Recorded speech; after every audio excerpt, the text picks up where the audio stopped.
नमस्कार बच्चों, मेरे चैनल विद्या मंदिर हिंदी में आपका स्वागत है। बच्चों, मैंने अपनी पिछली वीडियो में आपको भारतीय हिंदू युग, द्विवेदी युग, छायावादी युग के विषय में बताया था। चलिए आज हम छायावादोत्तर युग के बारे में आपसे बातचीत करते हैं।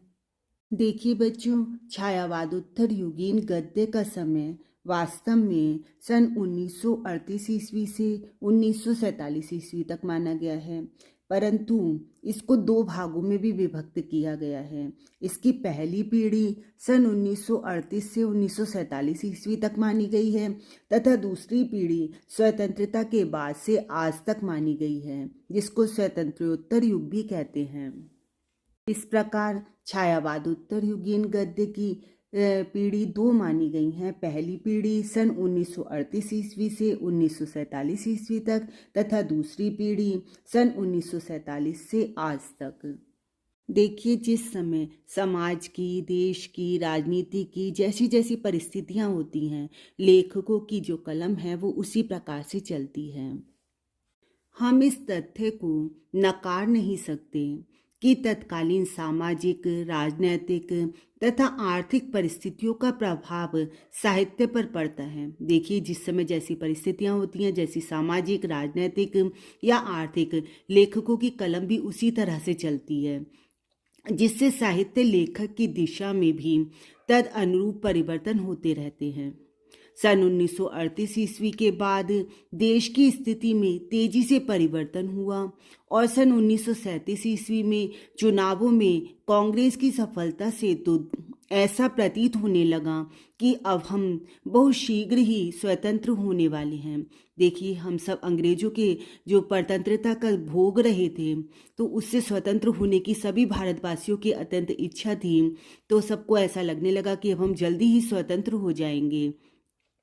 इस समय भारतीय कल्पना के लोक से उतरकर ठोस जमीन पर आने की चेष्टा करने लगे।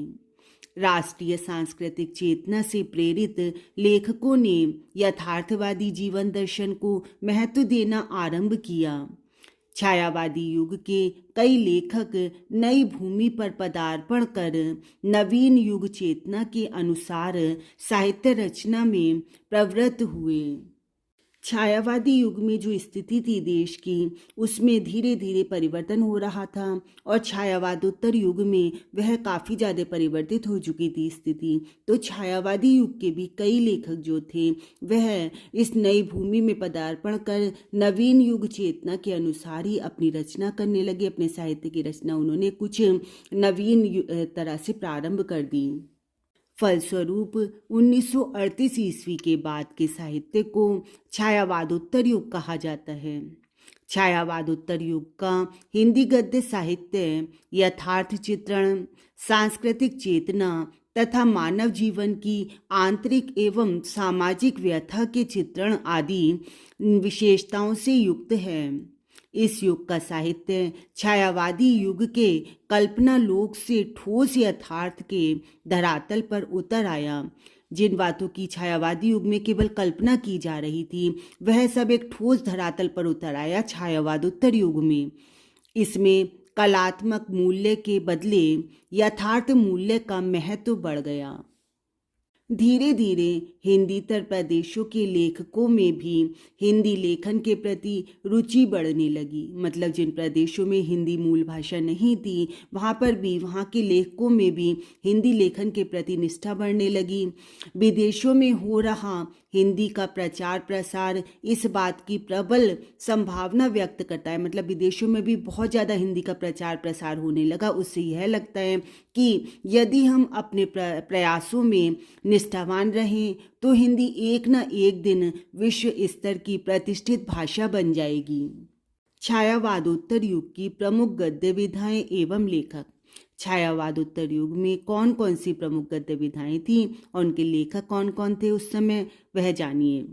इस युग में विकसित होने वाली प्रमुख गद्य विधाओं के अंतर्गत नाटक, कहानी, उपन्यास, समालोचना, जीवनी, गद्य गीत, एकांकी, आत्मकथा, रिपोर्टाज, यात्रावृत्त, रेखा चित्र, संस्मरण आदि विधाएं उल्लेखनीय हैं।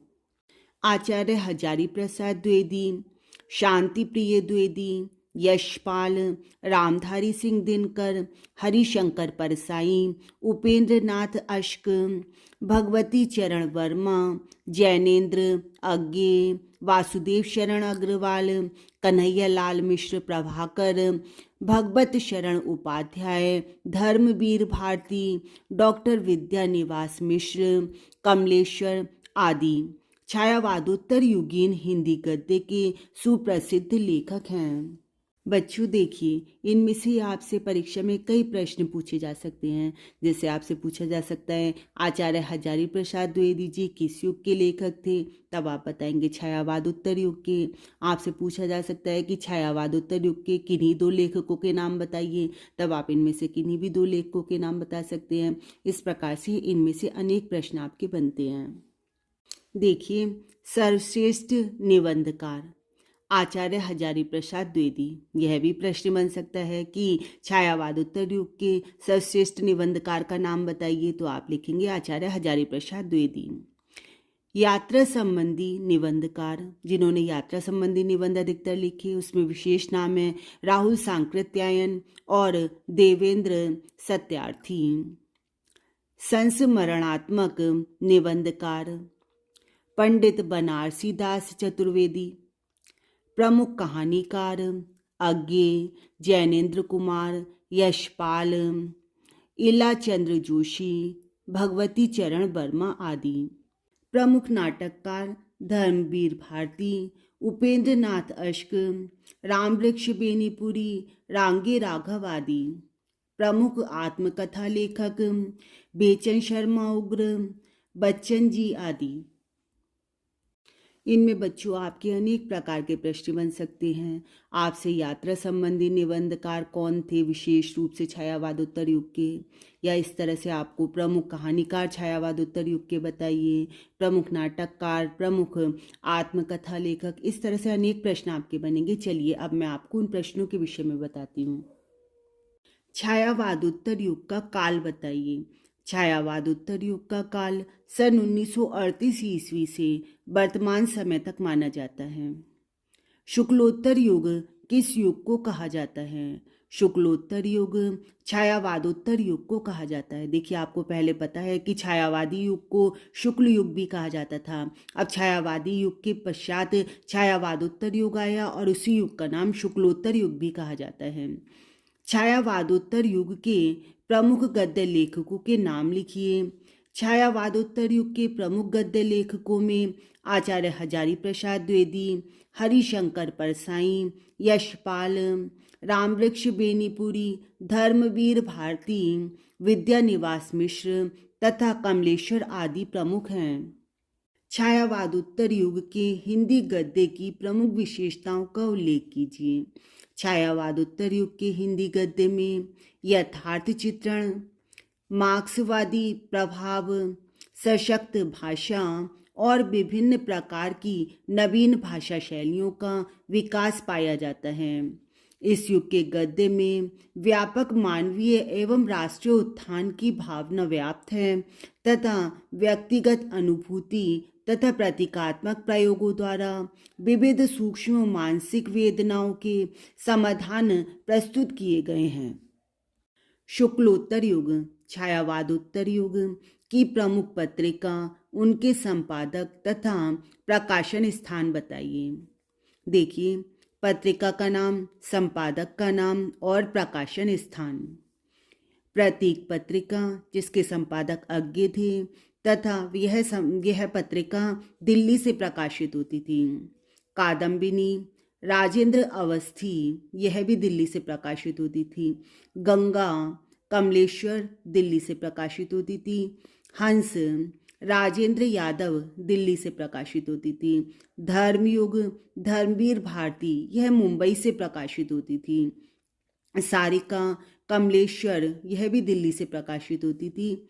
और साप्ताहिक हिंदुस्तान, इसके मनोहर श्याम जोशी, यह पत्रिका भी दिल्ली से प्रकाशित होती थी। छायावादोत्तर युग में प्रारंभ एवं समृद्ध होने वाली प्रकीर्ण गद्य विधाओं में से किन्हीं दो गद्य विधाओं के नाम लिखिए। देखिए, उन गद्य विधाओं के नाम पूछे जा रहे हैं जो कि छायावादोत्तर युग में ही प्रारंभ हुई और उसी में ही वह समृद्ध हुई। छायावादोत्तर युग में प्रारंभ एवं समृद्ध होने वाली दो प्रकीर्ण गद्य विधाएं हैं, रिपोर्ताज और भेंट वार्ता। छायावादोत्तर युगीन गद्य को कौन सी दो पीढ़ी में बांटा गया है? छायावादोत्तर युगीन गद्य की पहली पीढ़ी सन 1938 ईस्वी से 1947 ईस्वी तक स्वतंत्रता से पहले की मानी जाती है तथा द्वितीय पीढ़ी स्वतंत्रता के बाद से अर्थात 1947 ईस्वी से आज तक मानी जाती है। इसको स्वतंत्रोत्तर युग भी माना जाता है। छायावादोत्तर युगीन गद्य की दोनों पीढ़ियों के एक एक साहित्यकार का नाम लिखिए। पहली पीढ़ी के साहित्यकार आचार्य हजारी प्रसाद द्विवेदी और दूसरी पीढ़ी के साहित्यकार विद्यानिवास मिश्र। आधुनिक युग के किन्हीं दो गद्य लेखकों के नाम लिखिए अथवा हिंदी के दो प्रसिद्ध गद्य लेखकों के नाम लिखिए जिन्होंने स्वतंत्रता प्राप्ति के बाद लिखना प्रारंभ किया। आधुनिक युग के दो प्रसिद्ध गद्य लेखक विद्यानिवास मिश्र तथा वासुदेव शरण अग्रवाल हैं।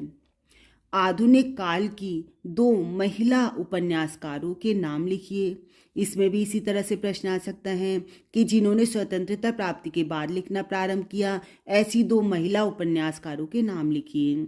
शिवानी एवं उषा प्रियंवदा आधुनिक काल की दो महिला उपन्यासकार हैं।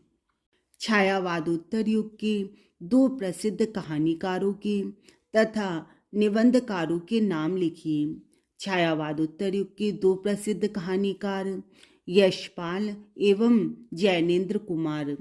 छायावादोत्तर युग के दो प्रसिद्ध निबंधकार विद्यानिवास मिश्र एवं डॉक्टर नगेंद्र। आधुनिक युग के किसी एक प्रसिद्ध हिंदी गद्य आलोचक का नाम लिखिए। आधुनिक युग के प्रसिद्ध हिंदी गद्य आलोचक डॉक्टर नगेंद्र हैं। छायावादोत्तर युग के एक एकांकीकार का नाम लिखिए। डॉक्टर लक्ष्मी नारायण लाल छायावादोत्तर युग के एक प्रसिद्ध एकांकीकार हैं। बच्चों, मुझे उम्मीद है कि आपको भारतेंदु युग, द्विवेदी युग, छायावादी युग तथा छायावादोत्तर युग अच्छी प्रकार समझ में आए होंगे। उनके प्रश्नोत्तर भी आपने परीक्षा के लिए तैयार किए होंगे। अब इसके बाद मैं आपको गद्य की विधाओं के बारे में एक एक करके बताऊंगी। आप मेरी वीडियोस देखते रहिए और उन्हें लाइक और शेयर करते रहिए। यदि आपने चैनल मेरा सब्सक्राइब नहीं किया है तो उसके सब्सक्राइब के रेड बटन को भी अवश्य दबाइए। धन्यवाद।